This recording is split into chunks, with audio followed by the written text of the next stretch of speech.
тағылымы бойынша сұрақ-жауапты тапсырмадан өтіп, өзіңіздің жаратылыстану негіздері бойынша қаншалықты есте сақтайтыныңызды біліңіз. Барлық тірі табиғатты зерттейтін ғалым қандай?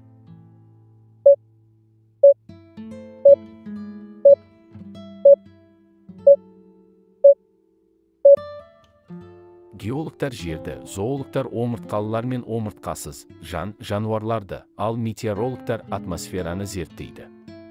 Биологтар барлық тірі табиғатты зерттейді. Өсімдік гүлінің негізгі мақсаты қандай?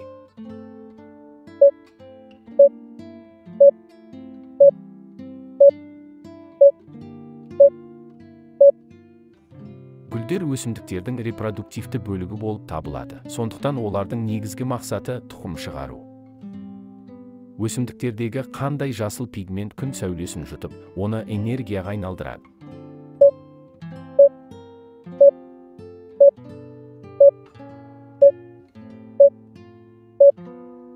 Иә, өсімдіктің жасыл түсі хлорофилге байланысты. Жаңбырдың, желдің және химиялық реакциялардың әсерінен материалдардың жойылу процесін қай термин сипаттайды?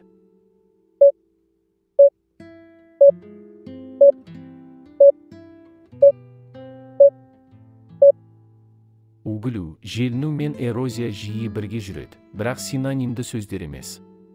Шындығында үгілу бұл тау жыныстарын еріту немесе ұсақ бөлшектерге тоздыру процесі. Су айналымының энергия көзі қайсысы?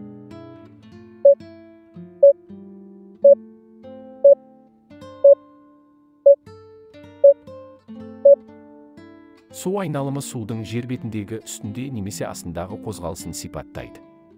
Күннің энергиясы көлдердегі, өзендердегі және тіпті топырақтағы суды буландыру арқылы циклді басқарады.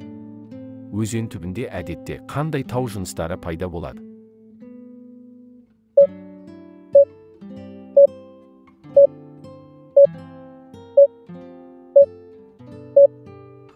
Шөгінді жыныстар шөгінділердің бірнеше жыл нығыздалуынан кейін пайда болады.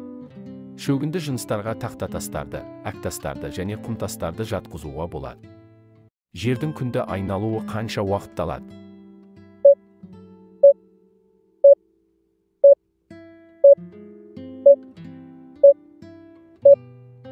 Техникалық тұрғыдан алғанда жер күнді 365-25 күн, яғни 1 жылда айналады.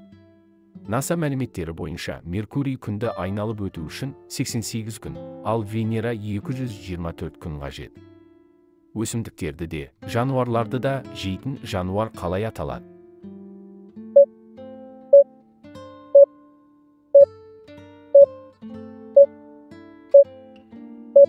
Жыртқыштар, басқа жануарларды жейтін жануарлар, шөпқоректілер, тек өсімдіктермен қоректенетін жануарлар, ал негізгі тұтынушылар өсімдіктерді де, басқа жануарларды да жейтін жануарлар.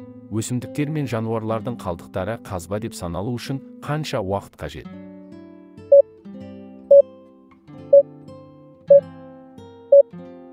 Жануарды қазба деп атау әзіл сияқты көрінуі мүмкін, бірақ бұл әзіл емес. Өйткені өсімдіктер мен жануарлардың қалдықтары қазбаға айналу үшін шамамен 10 000 жыл қажет.